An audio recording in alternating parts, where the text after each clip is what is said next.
Alhamdulillahi ala ma awjaba hamdah. Asyhadu an la ilaha illallah wahdahu la syarika lah. Wa asyhadu anna Muhammadan abduhu wa rasuluhu la nabiyya ba'dah.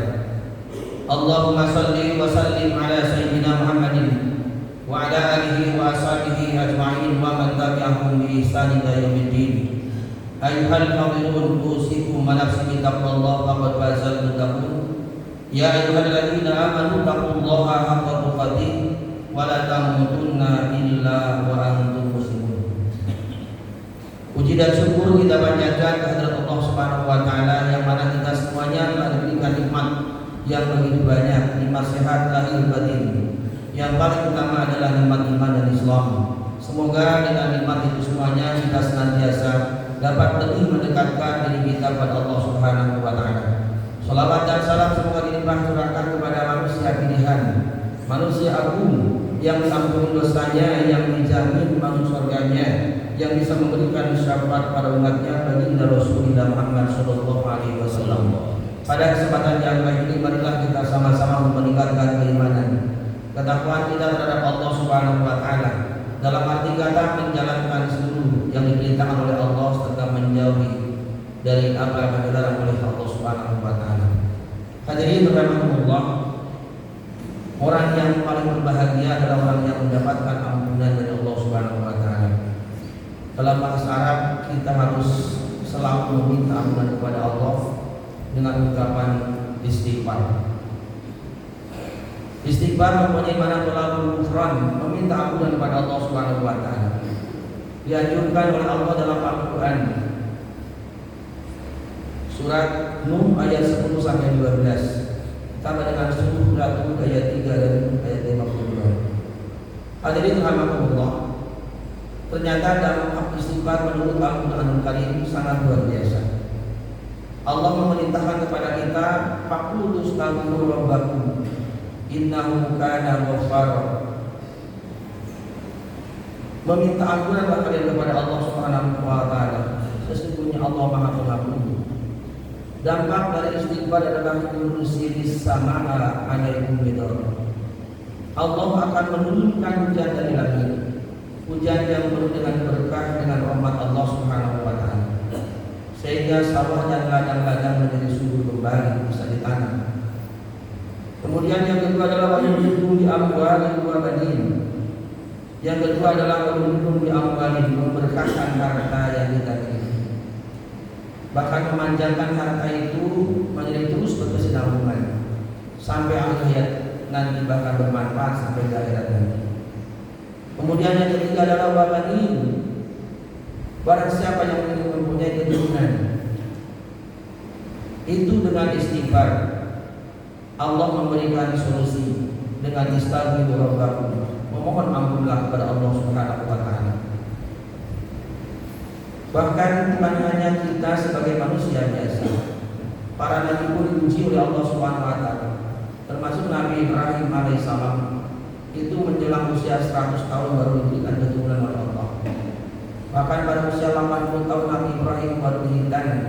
Ikhtatana Khalilur Rahman inda samaniya. Dihitan pada usia 80 tahun. Kemudian nikah dengan Sarah, masih belum diberikan keturunan. Kemudian nikah dengan Hajar, masih belum diberikan keturunan. Dan pada akhirnya di Palestina diberikan keturunan dari Hajar terlebih dahulu, Siti Hajar, yaitu Nabi Ismail alaihissalam. Kemudian dari Siti Sarah punya anak Nabi Ishaq alaihissalam. Dua-duanya menjadi Nabi dan Rasul. Rata-rata keturunan Nabi Ibrahim itu menjadi Nabi dan Rasul. Sehingga Nabi Ibrahim mendapatkan tempat khusus. Artinya selalu kita sebut dalam setiap kali melaksanakan sholat. Allahumma sholli ala sayyidina Muhammad wa ala ali sayyidina Muhammad. Kama shollaita ala Ibrahim wa ala ali sayyidina Ibrahim. Kenapa Nabi Ibrahim mendapatkan predikat Abul Anbiya, bapaknya para nabi? Rata-rata keturunan Nabi Ibrahim menjadi nabi berkat doanya Rabbi habli minas sholihin. Ya Allah, berikan aku anak yang soleh. Kemudian yang berikutnya, yang keempat adalah wayaj'al lahum jannatin, akan membuat taman-taman menjadi ladang-ladang, kebun-kebun. Kemudian sawah-sawah menjadi berbuah kembali, subur kembali. Berkat apa? Istighfar, mohon ampun kepada Allah Subhanahu wa taala. Kemudian yang kelima, wayatkan lakum anharan, akan mengalirkan sungai-sungai. Sungai ini dulu pernah mengalami surut kering. Kemudian ketika Umar bin Khattab mengirimkan surat, dilemparkan ke sungai Nil itu langsung berair. Tentunya berkat doa dan istighfar mohon ampun dari orang-orang yang saleh. Hadirin rahimakumullah yang dimuliakan Allah Subhanahu wa taala. Kemudian dalam ayat lain dikatakan dalam surat Hud ayat 2. Ayat 3, yumatikum mata'an hasanah. Dengan istighfar Allah akan memberikan kesenangan yang baik pada diri kita. Ila ajalin musamma, sampai waktu yang ditentukan. Hadirin rahimakumullah. Dulu kita sering mendengar ketika menjelang maghrib anak-anak di surau-surau di masjid-masjid dengan ungkapan di saat musim kemarau tiba, istaghfiru rabbakum innahu kana ghaffara yursilis samaa 'alaikum midrar. Ungkapan itu adalah permohonan istighfar kepada Allah agar diberikan hujan. Kemarau yang kita rasakan dimanapun berada itu bukan semata karena faktor cuaca, faktor iklim, tetapi karena banyak orang yang enggan mengeluarkan zakat wajib kehadiran Allah Subhanahu wa taala. Kemudian yang ketujuh, dampak istighfar dalam surat ayat 3, yaitu wa yu'tikul ladzi fadlin fatah. Allah akan memberikan kebaikan kepada kita semuanya. Dan sudah dalam surat Hud ayat 52, Allah menjelaskan wa yazidkum quwwatan ila quwwatikum. Allah akan menambahkan kekuatan yang sangat luar biasa kepada kita semuanya. Hadirin rahimakumullah yang dimuliakan Allah Subhanahu wa taala. Bahkan dipesankan akhiru minal istighfar, perbanyaklah istighfar di buyutikum, di rumah-rumah kamu, wa ala mawaidikum, dan di meja-meja makan kamu, wa min wafidurukikum, dan di jalan-jalan kamu, wa fi aswaqikum, dan di pasar-pasar kamu, di mal-mal kamu, wa fi majalisikum, dan di tempat-tempat duduk kamu. Aina ma kuntum, dimanapun kamu berada, fa innakum ma tadruna mata tanzilul maghfirah. Sesungguhnya engkau tidak tahu kapan diturunkan ampunan oleh Allah Subhanahu wa taala. Hadirin rahimakumullah, bahkan dalam ayat lain surah Al-Anfal ayat 73 Allah menjelaskan wa ma kana Allahu mu'adzibahum wa hum yastaghfirun.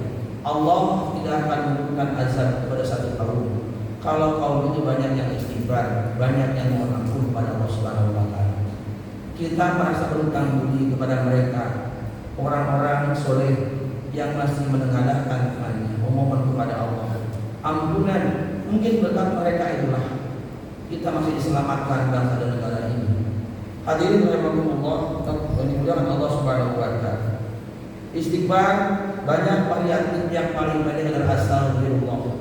Ada yang menambah dengan al-azim, astagfirullahaladzim, saya mohon ampun kepada Allah yang Maha Agung. Ada juga yang agak panjang, astagfirullahaladzim alladzi la ilaha illa huwal hayyul qayyum wa atubu ilaih. Kemudian ada juga yang disebut dengan sayyidul istighfar, Allahumma anta rabbi la ilaha illa anta khalaqtani wa ana 'abduka wa ana 'ala ahdika wa wa'dika mastata'tu a'udzu bika min syarri ma sana'tu abu laka bi ni'matika 'alayya wa abu bi dhanbi faghfir fa innahu la yaghfiru dzunuba illa anta. Itulah sayyidul istighfar, rajanya istighfar, pengampunan yang paling sempurna. Kenapa disebut sayyidul istighfar? Ada indikasi di dalamnya. Ada dua pengakuan, abu laka bi ni'matika 'alayya. Saya mengakui Allah nikmatmu begitu banyak yang kami terima. Wa abu bi dhanbi, dan aku mengakui Allah akan dosa-dosa. Pengakuan itulah yang sulit diungkapkan oleh seseorang. Mengakui nikmat Allah yang begitu banyak, mengakui kesalahan yang pernah kita lakukan. Kemudian ada ungkapan tauhid di dalamnya, la ilaha illa anta, tiada Tuhan selain Engkau.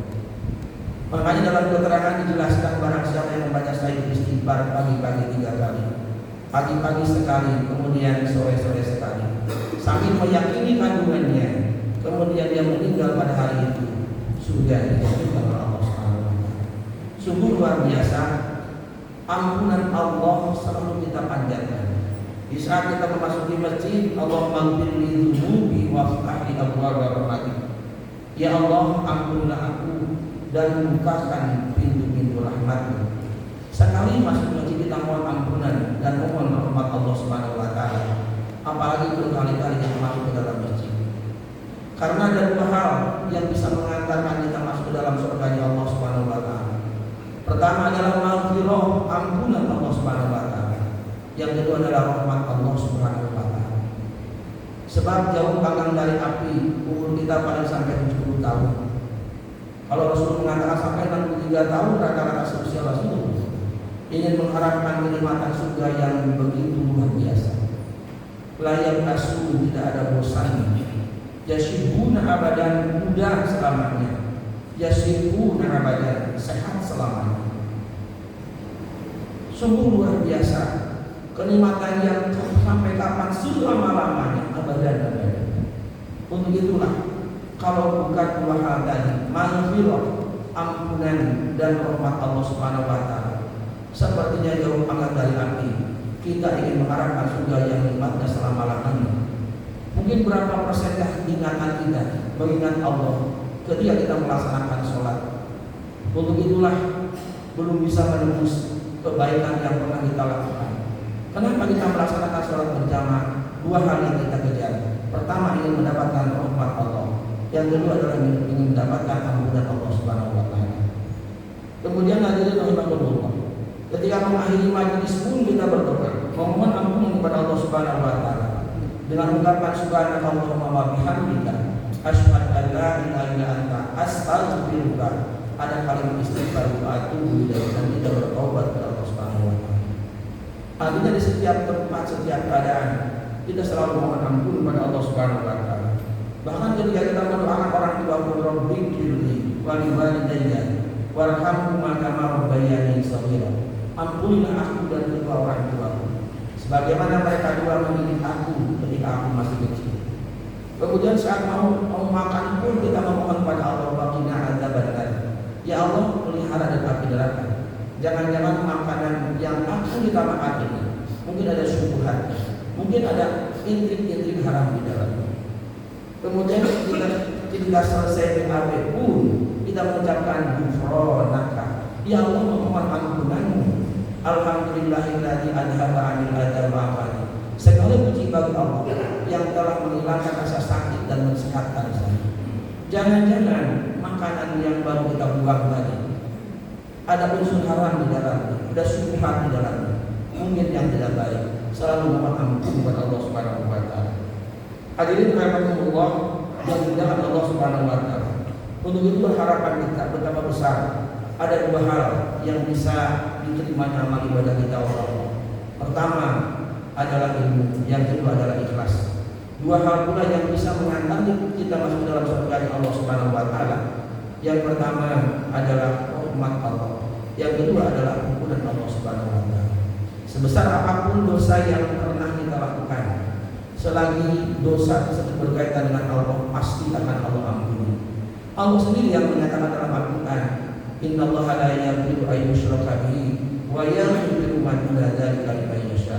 Allah tidak akan mengampuni dosa syirik, dan Allah akan mengampuni dosa selain membutuhkan Allah Subhanahu wa taala. Segede apapun dosa yang pernah kita lakukan, asal jangan syirik saja. Jangan menyekutukan, menduakan adanya Tuhan selain Allah, menduakan adanya keyakinan selain Allah, menduakan adanya kekuatan selain Allah Subhanahu wa taala. Mungkin yang punya ajimat-ajimat, yang punya perkakas-perkakas, yang sekiranya menyentil keyakinan kita, kalau mengandalkan bukan karena Allah Subhanahu wa taala, khawatir itu harus dibuang jauh-jauh. Khawatir terbawa sampai sakratul maut kesirikan itu yang suka datang ke paranormal termasuk. Meyakini bahwa sesuatu itu terjadi bukan karena Allah Subhanahu wa taala. Makanya harapan kita kesirikan dapat dibatas habis dalam diri kita semua. Kalau itu terbawa sampai sakratul maut, maka khawatir kita meninggal dalam keadaan su'ul khotimah, meninggal dalam keadaan jelek pada ujung kehidupan. Hadirin rahimakumullah yang dimuliakan Allah Subhanahu wa taala. Untuk itulah betapa penting istighfar. Di dalam kitab Riyadhus Shalihin dijelaskan syarat taubat kalau berkaitan dengan Allah cukup 3. Pertama adalah berhenti, yang kedua adalah menyesali, Yang ketiganya adalah tidak mengulangi kembali. Sebesar apapun dosa yang kita lakukan, selagi berkaitan secara vertikal dengan Allah, pasti akan Allah ampuni. Tetapi ketika ada kaitan dengan sesama manusia, maka minta maaf dulu pada yang bersangkutan, baru mohon ampun kepada Allah Subhanahu wa taala. Mudah-mudahan Allah senantiasa kita termasuk orang-orang yang senantiasa selalu mohon ampunan kepada Allah Subhanahu wa taala.